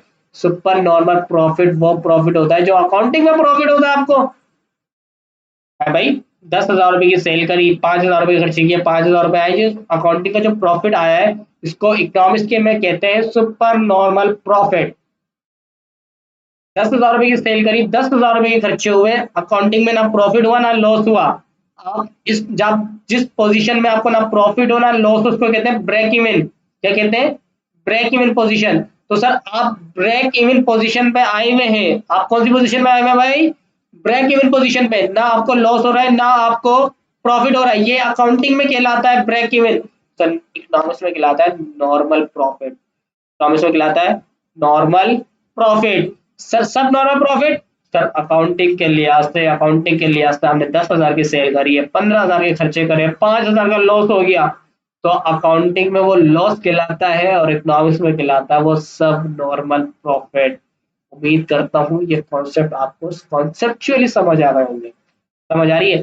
सर सब नॉर्मल प्रॉफिट में एवरेज कॉस्ट क्या होगी, सब नॉर्मल प्रॉफिट में एवरेज कॉस्ट क्या होगी भाई, कम होगी किससे, एवरेज रेवेन्यू से। इसलिए तो प्रॉफिट होगा, है भाई। रेवेन्यू ज्यादा होगा कॉस्ट कम होगी। सर इस नॉर्मल प्रॉफिट में क्या होगा, ना प्रॉफिट ना लॉस, तो एवरेज कॉस्ट बराबर होगी एवरेज रेवेन्यू के। सब नॉर्मल प्रॉफिट क्या होगा, एवरेज कॉस्ट ज्यादा होगी रेवेन्यू से, एवरेज रेवेन्यू से। बात समझ आ रही है। तो सर जब भी हम फर्म इक्विलिब्रियम बनाने जाएंगे, तो हम सबसे पहले ये सोचेंगे कि कंपटीशन कौन सा है, या तो परफेक्ट होगा या इम्परफेक्ट होगा, या तो परफेक्ट होगा या इम्परफेक्ट कंपटीशन होगा। बात समझ आ रही है या नहीं आ रही। परफेक्ट कंपटीशन होगा तो जिंदगी आसान होगी, रेवेन्यू का एक ही कर्व होगा सीधा वाला, हॉरिजॉन्टल। समझ आ रही है। इम्परफेक्ट होगा तो रेवेन्यू के दो कर्व होंगे। समझ आ रही है। फिर एवरेज कॉस्ट का कर्व बनाएंगे। तो देखते हैं सर, आगे मूव ऑन करते हैं ताकि आपको ये बात समझ आए। देखो भाई, सबसे पहले हमने उड़ाया कौन सा कंपटीशन, परफेक्ट कंपटीशन। कौन सा competition, perfect competition. Perfect competition में हमने सबसे पहले देखा रेवेन्यू कर्व कैसे बनता है। रेवेन्यू कर्व ऐसे बनता है, एवरेज रेवेन्यू कर्व भी ऐसे ही बनता है और मार्जिनल रेवेन्यू कर्व भी ऐसे ही बनता है। तो सर हम आ जाते हैं अपने इस पॉइंट पर। देखिए भाई, सबसे पहले एवरेज रेवेन्यू कर्व बनाया, एवरेज रेवेन्यू कर्व बनाया और मार्जिनल रेवेन्यू कर्व बनाया, एक ही कर्व बनता है। सही है। उसके बाद मार्जिनल कॉस्ट का कर्व बनाना है। मार्जिनल कॉस्ट का कर्व कैसे बनता है भाई, अभी देख लेते हैं भाई। सर ऐसे बनता है, टिक की तरह, टिक की ना टिक। सही है, तो टिक की तरह बना देते हैं भाई, टिक की तरह बना देते हैं। सर ये बना दिया हमने टिक की तरह, ये यूं करके टिक की तरह बना दिया। बात समझ आ रही है। फर्म इक्विलिब्रियम कौन से पॉइंट पर होती है, सर अभी देख लेते हैं, कौन सी टेंशन की बात है सर, ये सबसे पीछे जाना पड़ेगा। फर्म किस पॉइंट पर होती है इक्विलिब्रियम पर भाई, फर्म उस पॉइंट पर होती है जब मार्जिनल कॉस्ट बराबर हो किसके, मार्जिनल रेवेन्यू के, या मार्जिनल कर्व, यानी कि कॉस्ट का कर्व कट करे मार्जिनल रेवेन्यू कर्व को, यानी कि मार्जिनल कॉस्ट का कर्व कट करे मार्जिनल रेवेन्यू कर्व को। सर मार्जिनल कॉस्ट का कर्व देखिए भाई, सर ये एवरेज रेवेन्यू का कर्व है, सही है, और यही मार्जिनल रेवेन्यू का कर्व है। सर ये मार्जिनल रेवेन्यू का कर्व कट करा किसको, इस पॉइंट पर आके, जहां पे ये रेट आ रहा है नजर, इस पॉइंट पर आके इसको कट करा। सर ये पॉइंट है इक्विलिब्रियम पॉइंट, ये पॉइंट है इक्विलिब्रियम पॉइंट। ये कौन सा पॉइंट है, इक्विलिब्रियम पॉइंट। बात समझ आ रही है, डायग्राम देख रहे हैं कितनी कॉम्प्लिकेटेड है, समझ आ रही है। हम आपको हिंट दे रहे हैं कि डायग्राम कैसे बनानी है। सबसे पहले एवरेज रेवेन्यू का कर्व बना लो, उसके बाद मार्जिनल रेवेन्यू का कर्व बना लो, सही है। फिर क्या कहते हैं, उसका बना लो, क्या कहते हैं, मार्जिनल मार्जिनल कॉस्ट का बना लो, फिर एवरेज कॉस्ट का बना लो। आगे देखते हैं, आपको समझ आएगा। जब ये बनाया मार्जिनल कॉस्ट का, फिर क्या बनाना है, एवरेज कॉस्ट का कर्व बनाना। और एवरेज कॉस्ट का कर्व ऐसे बनाना है, ऐसे बनाना है कि जब ये डिक्रीज होते होते होते होते इस पॉइंट पर मार्जिनल कॉस्ट को कर्व कट करे, मार्जिनल कॉस्ट को उस पॉइंट पर कर्व कट करे, उसके बाद फिर वो इंक्रीज होने लगे, फिर वो बात इंक्रीज होने लगे। बात समझ आ रही है, यहाँ से ये इंक्रीज होने लगा है और यहाँ से ये डिक्रीज हो रहा था, सही है। यहाँ से लेके यहाँ तक ये डिक्रीज हुआ और इस पॉइंट पर आके मैक्सिमम डिक्रीज हो गया, मिनिमम डिक्रीज हो गया, उसके बाद ये दोबारा क्या होने लग गई, इंक्रीज होने लग गई। सर अगर टेक्निकली डायग्राम ऐसे बनाई है ना आपने, तो आपका ये डायग्राम सही है, वरना डायग्राम गलत है। बात समझ आ रही है। सर अगर नहीं भी समझ आई तो कोई मसला नहीं है, दोबारा देखते हैं। सबसे पहले बनाना है एवरेज, पहले ये देखना है कि कंपटीशन कौन सा है, परफेक्ट कंपटीशन है या इम्परफेक्ट कंपटीशन है। हमने डिसाइड किया परफेक्ट कंपटीशन है। कौन सा कंपटीशन है, परफेक्ट कंपटीशन। परफेक्ट कंपटीशन है तो भाई सीधी लाइन बना लो, सीधी लाइन बना लो। फिर ये देखना है प्रॉफिट कौन सा है, सुपर नॉर्मल है, सब नॉर्मल है या नॉर्मल है, सुपर नॉर्मल प्रॉफिट है, यानी कि इसमें प्रॉफिट होगा, इसमें क्या होगा, प्रॉफिट होगा। तो अगर हम थोड़ा सा जाए, एवरेज कॉस्ट ज्यादा होगी किससे, कम होगी, सॉरी, एवरेज रेवेन्यू से। एवरेज कॉस्ट कम होगी किससे, एवरेज रेवेन्यू से। तो सर इधर आए, देखिए भाई, एवरेज कॉस्ट कम होगी किससे, एवरेज रेवेन्यू से। तो एवरेज रेवेन्यू ये वाला कर्व है, एवरेज रेवेन्यू ये वाला कर्व है। तो सर जब एवरेज कॉस्ट का कर्व बनाऊंगा तो इससे नीचे नीचे बनाऊंगा, इससे नीचे नीचे बनाऊंगा भाई। बात समझ आ रही है। सर इससे पहले कौन सा कर्व बनाते हैं, मार्जिनल कर्व बनाते हैं। मार्जिनल कर्व कैसे बनता है, टिक की तरह, टिक, टिप टिप बरसा पानी नहीं, टिक की तरह। किसकी तरह, टिक की तरह या हॉकी के निशान की तरह। और सर जहाँ पे मार्जिनल कॉस्ट और मार्जिनल रेवेन्यू आपस में इंटरसेक्ट करें, जहां पे एक दूसरे को कट करें, सर ये कौन सा पॉइंट आएगा, ये इक्विलिब्रियम पॉइंट है, जहां पे फर्म सेटिस्फाई है, जहां पे फर्म इक्विलिब्रियम पे पहुंच गई है। फिर फिर हमें देखना है कि एवरेज कॉस्ट कर्व कैसे बनाए। सर एवरेज कॉस्ट कर्व ऐसे बनाना है कि जो मार्जिनल कॉस्ट है उससे कम क्या हो, कम हो, उससे क्या हो, एवरेज कॉस्ट कम हो किससे, एवरेज रेवेन्यू से। एवरेज कॉस्ट किससे कम हो भाई, एवरेज रेवेन्यू से। तो एवरेज रेवेन्यू ये वाला कर्व है, तो इससे नीचे नीचे बनाना है मुझे भाई, इससे नीचे। और ऐसे बनाना है कि जो मार्जिनल कॉस्ट को जब कट करे तो वो मिनिमम पॉइंट पे करे और उसके बाद फिर वो इंक्रीज होने लग जाए। बात समझ आ रही है। सर फॉर्मूला क्या था भाई, टोटल रेवेन्यू का, टोटल रेवेन्यू का फॉर्मूला था output multiply by average revenue, output multiply by average revenue. तो आउटपुट ये आ गया, एवरेज रेवेन्यू का कर्व कौन सा, ये वाला है, नहीं नहीं सर पागल हो गए, ये तो मार्जिनल कॉस्ट है, ये वाला है, नहीं नहीं सर ये भी नहीं, कौन सा वाला है, ये वाला है, बिल्कुल सही कह रहे हैं। तो यहाँ से लेके यहाँ तक क्या है, मार्जिनल रेवेन्यू, और यहाँ से लेके ये क्या है, आउटपुट है। सर मल्टीप्लाई कर दिया तो ये पूरा का पूरा बॉक्स क्या हो गया, रेवेन्यू हो गया। ये यहाँ से लेके यहाँ से फिर यू ये क्या हो गया, एवरेज टोटल रेवेन्यू हो गया, क्या हो गया, टोटल रेवेन्यू हो गया। सर एवरेज कॉस्ट का फॉर्मूला क्या था, एवरेज कॉस्ट का फॉर्मूला था output multiply by average cost. तो आउटपुट यही आ गया इसका भी। और एवरेज कॉस्ट का कौन सा, ये वाला, नहीं नहीं सर क्या हो गया आपको, ये वाला, नहीं नहीं सर ये वाला भी नहीं, ये वाला। तो इस पॉइंट पर आकर ये यहाँ से लेकर यहाँ तक क्या है, एवरेज कॉस्ट है। तो फिर ये और ये, तो सर इसको मल्टीप्लाई कर दिया तो ये पूरा का पूरा बॉक्स आ गया। तो रेवेन्यू का बॉक्स यहाँ से लेके यहाँ तक, कॉस्ट का कर्व यहाँ से लेके यहाँ तक। सर ये क्या है, ये क्या है, सुपर नॉर्मल प्रॉफिट। ये क्या है, सुपर नॉर्मल प्रॉफिट। उम्मीद करता हूँ ये बात आपको समझ आ चुकी होगी। इकोनॉमिक्स में ग्राफ समझ आ रहा है कितनी इंपॉर्टेंट है। सर अब कौन सा ग्राफ देखे भाई, परफेक्ट कंपटीशन में सब नॉर्मल प्रॉफिट का, जस्ट नॉर्मल प्रॉफिट का, सब नॉर्मल प्रॉफिट का देखते हैं। तो सबसे पहले हमें ये देखना है कि कंपटीशन कौन सा है, परफेक्ट है इम्परफेक्ट है। परफेक्ट कंपटीशन है। कौन सा कंपटीशन है, परफेक्ट कंपटीशन है। तो सर सीधी लाइन बना दूंगा, सीधी लाइन बना दूंगा।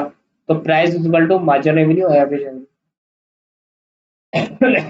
फिर क्या बनाऊंगा, मार्जिन ऑफ कॉस्ट का कर्व बनाऊंगा और ऐसे बनाऊंगा टिक की तरह, टिक टिक टिक की तरह, समझ आ रही है सर। वो पॉइंट जहां पे मार्जिनल कॉस्ट और एवरेज, सॉरी मार्जिनल रेवेन्यू आपस में कट करें, जहां पे मार्जिनल कॉस्ट का कर्व और एवरेज रेवेन्यू का कर्व, सॉरी यार क्या हो गया, जहां पे मार्जिनल कॉस्ट का कर्व और मार्जिनल रेवेन्यू का कर्व आपस में कट करे, उस पॉइंट को क्या कहेंगे, इक्विलिब्रियम पॉइंट। ये क्वांटिटी कौन सी है, इक्विलिब्रियम क्वांटिटी है। बात समझ आ रही है, यहाँ पे फर्म इक्विलिब्रियम पे आ गई है। दोबारा से सबसे पहले देखना है कंपटीशन कौन सा है, परफेक्ट कंपटीशन। परफेक्ट कंपटीशन है, स्ट्रेट लाइन बना दो एवरेज रेवेन्यू और मार्जिन रेवेन्यू की, सही है। फिर टिक बनाना है, मार्जिन रेवेन्यू का कर्व बनाना है, और ऐसे जब मार्जिन रेवेन्यू का कर्व बनाओ तो जहां पर मार्जिन रेवेन्यू और मार्जिनल कॉस्ट आपस में इंटरसेक्ट करेगी, वो कौन सा पॉइंट होगा, इक्विलिब्रियम पॉइंट होगा। अब बनाना है एवरेज कॉस्ट का, और एवरेज कॉस्ट को देख के बनाना है किस लिहाज से, प्रॉफिट के लिहाज से। कौन सा प्रॉफिट है भाई, नॉर्मल प्रॉफिट है, तो एवरेज कॉस्ट बराबर होगी किसके, एवरेज रेवेन्यू के। देखिए भाई, एवरेज रेवेन्यू, एवरेज रेवेन्यू क्या है, ये वाला पॉइंट है। तो सर एवरेज कॉस्ट ऐसे आई, सर ये यहाँ से यहाँ तक डिक्रीज होते होते होते होते इस मैक्सिमम पॉइंट में डिक्रीज हुई, उसके बाद ये क्या होने लग गया, यहाँ से इंक्रीज होने लग गए। वो सर ये इसके बराबर है, ये इसके बराबर है सर। इससे पीछे वाला देखा था, इससे नीचे बनाया था मैंने, इस तरफ से नीचे बनाया था। इधर अगर मैं इधर बना देता हूँ, ये यहाँ पर क्या होता, ये नॉर्मल प्रॉफिट बन जाता। बात समझ आ रही है। और याद क्या रखना है, याद ये रखना है कि जब मार्जिनल कॉस्ट को एवरेज कॉस्ट का कट करे ना, तो वो उसके मिनिमम पॉइंट पे करे, यानी कि जितना डिक्रीज हो सकता है वहां तक डिक्रीज हो, उसके बाद वो वहां से इंक्रीज करे। बात समझ आई आपको, उम्मीद का तो बात समझ आ गई होगी। सर आगे बढ़े। सर कंपटीशन कौन सा, परफेक्ट कंपटीशन है, तो कर्व कैसा आ गया, स्ट्रेट आ गया, मार्जिन कॉस्ट और एवरेज, सॉरी मार्जिन रेवेन्यू और एवरेज रेवेन्यू का कर्व आ गया, ये स्ट्रेट कर्व आ गया। फिर क्या बनाना है, मार्जिनल कॉस्ट का, मार्जिनल कॉस्ट का कर्व बनाया मैंने टिक की तरह, टिक की तरह भाई, मार्जिनल कॉस्ट का कर्व बनाया टिक की तरह, जहां पे मार्जिनल रेवेन्यू और मार्जिनल कॉस्ट आपस में कट करें, ये कौन सा पॉइंट है, इक्विलिब्रियम पॉइंट है। ये कौन सा पॉइंट है, इक्विलिब्रियम पॉइंट है। ये कौन सा पॉइंट है, इक्विलिब्रियम पॉइंट है। बात समझ आ रही है आपको, ठीक है सर। हाँ सर, अब देखना है कि प्रॉफिट कौन सा है, सुपर नॉर्मल एवरेज कॉस्ट के लिए प्रॉफिट देखना होता है, सुपर नॉर्मल प्रॉफिट है, नॉर्मल प्रॉफिट है, या सब नॉर्मल प्रॉफिट है। सर कौन सा प्रॉफिट है, सब नॉर्मल प्रॉफिट है। सब नॉर्मल प्रॉफिट के लिए आपको क्या करना पड़ता है, एवरेज कॉस्ट को ज्यादा रखना पड़ता है एवरेज रेवेन्यू से। सर एवरेज रेवेन्यू मेरा कहाँ आ रहा है, सर एवरेज रेवेन्यू मेरा यहाँ आ रहा है, तो इससे ऊपर रखना है। सर ध्यान क्या रखना है कि जब मार्जिनल कॉस्ट को कर्व करे, जब मार्जिनल कॉस्ट को कर्व करे तो उस मिनिमम पॉइंट पे करे। तो सर ये मैक्सिमम डिक्रीज हुआ, उसके बाद यहाँ से आके डिक्रीज हो गया। सर ये ज्यादा है ना एवरेज, ऊपर है ना एवरेज कॉस्ट से, समझ आ रही है, क्योंकि लॉस हो रहा है। तो सर अगर मैं रेवेन्यू, टोटल रेवेन्यू कैसे निकालूंगा, quantity multiply by average revenue, average revenue ये आ गया और क्वांटिटी ये आ गई, तो ये मल्टीप्लाई करा तो पूरा बॉक्स क्या हो गया, यहाँ से यहाँ तक क्या हो गया भाई, यहाँ से यहाँ तक हो गया टोटल रेवेन्यू, सही है सर। बिल्कुल इसी के बाद, इसी के बाद सर टोटल कॉस्ट कैसे निकालेंगे, average cost multiply by quantity, तो क्वांटिटी यही आ गई और एवरेज कॉस्ट ये आई, एवरेज कॉस्ट ये आई, और ये टोटल कॉस्ट का कॉलम बॉक्स हो गया। तो सर ये जो डिफरेंस आया ये क्या है, लॉस है, ये क्या है, लॉस है। बात समझ आ रही है। सर आपको याद क्या रखना है कि सबसे पहले हमें ये डिफाइन करना होगा, आइडेंटिफाई करना होगा, डिटरमाइन करना होगा कि एवरेज रेवेन्यू और मार्जिन रेवेन्यू को कर्व कैसे बनेंगे। पहली बात, जब कर्व डिसाइड कर लिया तो वो बना लेंगे, बना लिया।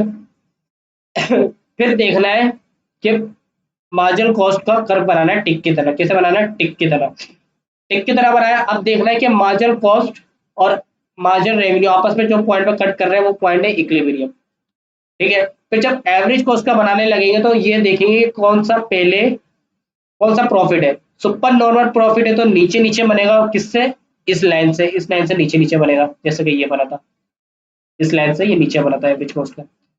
अगर नॉर्मल प्रॉफिट है तो उसी पॉइंट में बनेगा जहां पर मार्जिन रेवेन्यू आया।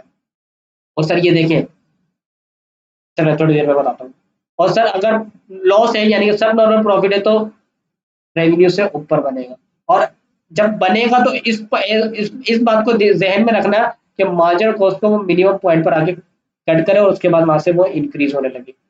उम्मीद करता हूँ ये बात समझ आ गई होगी। ठीक है सर, इसके अलावा ये जो मार्जिनल कॉस्ट और ये जो पॉइंट आपस में कट हो रहा है सर, इनका आपस में कोई रिलेशन नहीं है। रिलेशन किसका है? मार्जिनल कॉस्ट का और मार्जिनल रेवेन्यू। सही है। ये पॉइंट जो आइडेंटिफाई किया है, ये सिर्फ आपको बताने के लिए कि इसको हम पढ़ते कैसे, रीड कैसे करते हैं डायग्राम। ठीक है सर। सर ये देखें, quantity multiply by average revenue, तो ये पूरा पूरा बॉक्स क्या हो गया? Revenue. Sir quantity multiply by average cost, average cost का भी यही पॉइंट है, तो ये पूरा बॉक्स, यही पूरा बॉक्स क्या हो गया? यानी कि 10,000 का प्रॉफिट हुआ, 10,000 रुपए का खर्चे होगा, तो प्रॉफिट नहीं हुआ ना, इसलिए तो नजर नहीं आ रहा है। यहाँ पर प्रॉफिट हुआ तो नजर आ रहा था। सही है। यहाँ पर प्रॉफिट हो रहा है लॉस की सूरत में, मतलब लॉस हो रहा है यहाँ पे, लॉस को क्या कहते हैं? सब नॉर्मल प्रॉफिट। उम्मीद करता हूँ ये बातें आपको समझ आ चुकी होंगी। सर अब कौन सा कंपटीशन है? इम्परफेक्ट कंपटीशन है। अब कौन सा कंपटीशन है? इम्परफेक्ट कंपटीशन है। इम्परफेक्ट कंपटीशन में रेवेन्यू कर्व कैसे बनता है?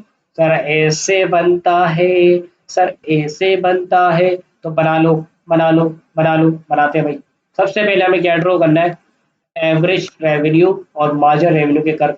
सर ये थोड़ा सा इस तरफ है, आपको थोड़ा सा यूं करके भी कर सकते हैं, इधर से मिलाने की जरूरत नहीं है।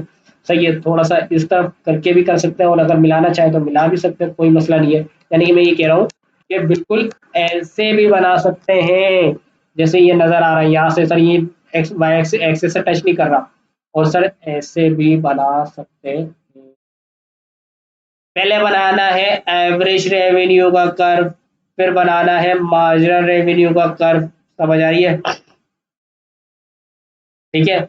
मैं कहूंगा कि इस डायग्राम, इस पिक्चर की जगह आप जो कर्व बनाए वो ये वाला बनाए। किसका बनाए? ये वाला कर्व बनाए, बिल्कुल ऐसे ही बनाइएगा आप लोग पेपर में। ठीक है, इससे बहुत आसानी होगी। अच्छा, हम क्लास में भी देखेंगे इसको बनाना ना, सीखेंगे। ठीक है सर। फिर मार्जिनल कॉस्ट का टिक बना दो, मार्जिनल कॉस्ट का टिक बना दो, मार्जिनल कॉस्ट का टिक बना दो। टिक बना दिया। फिर देखो कि मार्जिनल कॉस्ट और मार्जिनल रेवेन्यू आपस में कौन से पॉइंट पे कट कर रहे हैं? ये वाला पॉइंट है। नहीं सर। ये वाला पॉइंट है। नहीं सर। सर ये वाला पॉइंट है जिसमें मार्जिनल रेवेन्यू और मार्जिनल कॉस्ट आपस में एक दूसरे को कट कर रहे हैं, तो ये कौन सी? वो आ गया, इक्विलिब्रियम पॉइंट आ गया। बात समझ आई आपको या नहीं आई? है? आ गई है सर। ठीक है सर, ये पॉइंट कौन सा हो गया आपका? Equilibrium point. ठीक है, या दोबारा दिखाओ इक्विलिब्रियम पॉइंट की डेफिनेशन क्या है भाई? ये देखें, marginal cost curve cuts marginal revenue curve. समझ आ रही है? या marginal cost is equal to marginal revenue, जहाँ पे मार्जिनल कॉस्ट बराबर हो मार्जिनल रेवेन्यू। सर इस पॉइंट में मार्जिनल कॉस्ट बराबर है मार्जिनल रेवेन्यू के, इसलिए तो कट करा है, वरना कट ही नहीं करता। समझ आ रही है? ठीक है सर। सर उसके बाद क्या बनाना है? एवरेज कॉस्ट का कर्व। किसका बनाना है? एवरेज कॉस्ट का। फिर देखना प्रॉफिट कैसा है। अगर प्रॉफिट है सुपर नॉर्मल, तो एवरेज रेवेन्यू से कम में बनाना पड़ेगा, नीचे बनाना पड़ेगा। सर नीचे बनाने का मतलब सर इस पॉइंट से नीचे नीचे बनाना पड़ेगा, इन दोनों के कहीं भी बना सकता हूँ। तो सर मैंने ये ऐसे करके बना दिया, ऐसे करके बना दिया। जैसे मैं बनाता गया मुझे याद आया कि मार्जिनल कॉस्ट पे मिनिमम पे कट करना चाहिए, उसके बाद क्या करें? इंक्रीज हो जाए। तो आप पहले मार्जिनल कॉस्ट बना लेंगे तो एक लाइन ऐसे बना देना, और एक लाइन ऐसा बना देना, बन जाएगा। ये डी रख लेना। समझ आ रही है? मार्जिनल कॉस्ट पे डी रख लेना और बन जाएगा। तो सर फॉर्मूला क्या होता है किस चीज का? टोटल रेवेन्यू का quantity multiply by total revenue, यानी कि quantity multiply by average revenue. तो ये पॉइंट पूरा का पूरा बॉक्स यहाँ से यहाँ तक आ गया किसका? रेवेन्यू का। सर टोटल कॉस्ट का क्या होता है? Quantity multiply by output. Sir यही यही ये वाला, ये एवरेज कॉस्ट का कर्व है, यहाँ से लेके यहाँ तक क्या है? कॉस्ट है। और ये आउटपुट है, ये बॉक्स क्या आ गया? यहाँ से यहाँ तक ये बॉक्स क्या आ गया? कॉस्ट आ गई। तो ये क्या आ गया? सुपर नॉर्मल प्रॉफिट आ गया।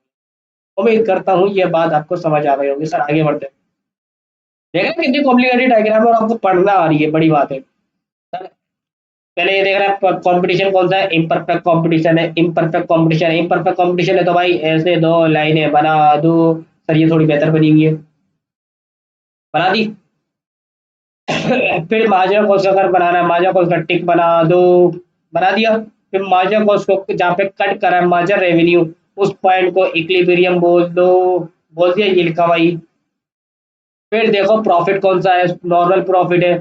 तो नॉर्मल प्रॉफिट है तो भाई क्या होगा, नॉर्मल प्रॉफिट है तो भाई एवरेज रेवेन्यू बराबर होगा एवरेज कॉस्ट के। तो सर एवरेज कॉस्ट किधर है भाई, एवरेज कॉस्ट ये रहा, और एवरेज रेवेन्यू किधर है भाई, ये रहा। क्या गया भाई, सॉरी, एवरेज कॉस्ट की एवरेज रेवेन्यू किधर है भाई, ये रहा। तो ऐसे बनाऊंगा जहां पर एवरेज रेवेन्यू और एवरेज कॉस्ट बराबर हो, और मार्जिन रेवेन्यू को जब वो कट करे तो वो एट मिनिमम पॉइंट पे करे। सर ये डायग्राम थोड़ी कॉन्सेप्चुअली गलत है सर, ये जो पॉइंट है ये है मिनिमम इसका, यहाँ से ये इंक्रीज होने लग गया। सर ये डायग्राम गलत है, सर ये डायग्राम गलत है, क्योंकि सर ये यहाँ पे बनाना बहुत ही मुश्किल है। उम्मीद करता हूँ ये बात आपको समझ आ गई होगी। सर ये हम क्लास में देखेंगे। सर अगर ये डायग्राम ऐसे होती कि ये जो ये यहाँ पर ये मार्जिन को ये रेड पॉइंट जहाँ पर आ रहा है, मार्जिन कॉस्ट का यहाँ पर होता, सही है। अगर तुमने अब ये बनाया ना तो इसको तुम यहाँ से यूं करो, और यहाँ से तुम इसको यूं करो, ठीक है। तो आपको समझ आ गई होगा उम्मीद करता हूँ। तो सर इसमें कोई प्रॉफिट और लॉस नजर नहीं आ रहा, जितना रेवेन्यू उतनी ही कॉस्ट है। आगे कंपटीशन कौन सा है भाई, इम्परफेक्ट। तो रेवेन्यू का कितने बनेंगे, दो बनेंगे, एक एवरेज रेवेन्यू है, एक मार्जिन रेवेन्यू। बना दिया भाई, बना दिया, फिर टिक बना दो, फिर टिक बना दो, फिर मार्जिन रेवेन्यू और मार्जिन कॉस्ट जहाँ पे कट करें वो इक्विलिब्रियम पॉइंट है, ये रहा भाई इक्विलिब्रियम पॉइंट, ठीक है। फिर देखो प्रॉफिट कौन सा है, सब नॉर्मल प्रॉफिट है। तो भाई एवरेज रेवेन्यू से एवरेज कॉस्ट ज्यादा होगी, एवरेज रेवेन्यू का कर्व ये है तो एवरेज कॉस्ट यहाँ पर आ गई। जब एवरेज कॉस्ट का कर्व बनाओ तो याद रखना कि मिनिमम पॉइंट पे मार्जिन कॉस्ट को वो क्या करे भाई, क्या करे, ये देखिए मिनिमम पॉइंट पे कट करा, फिर यहाँ से इंक्रीज होने लगी। पिछले सवाल में ऐसा नहीं था सर, पिछले पॉइंट सवाल में यहाँ तक मिनिमम है सर, यहाँ से ये गलत है सर, ये सवाल ये डायग्राम गलत है, कॉन्सेप्चुअली गलत है। बात समझ आ रही है। उम्मीद करता हूँ ये सारे के सारे आपको डायग्राम बनाना आ गई होगी। पता है भाई इकोनॉमिक्स मजे का सब्जेक्ट है, मजा आ रहा है आपको या नहीं आ रहा, बताए। लेक्चर की ड्यूरेशन हो गई है 1 घंटा 11 मिनट। उम्मीद करता हूँ ये आपको समझ आया होगा। और सर अभी हमने सिर्फ ग्राफ बनाना सीखे सर, अब पढ़ेंगे हम कंपटीशन के बारे में, अब पढ़ेंगे परफेक्ट कंपटीशन, इम्परफेक्ट कंपटीशन क्या होता है वगैरह वगैरह इसके बारे में। तो जब तक के लिए इजाज़त दीजिए, दुआओं में याद रखिए। मेरे एग्ज़ाम भी होने वाले हैं तो मेरे लिए दुआ कीजिएगा कि मैं सीए फाइनल के एग्ज़ाम दे दूँ। Thank you so much. दुआओं में याद रखिएगा, अपनी वालदा से कीजिएगा कि सर के लिए दुआ किया करें। मिलते हैं अगले लेक्चर में, खुदा हाफिज़।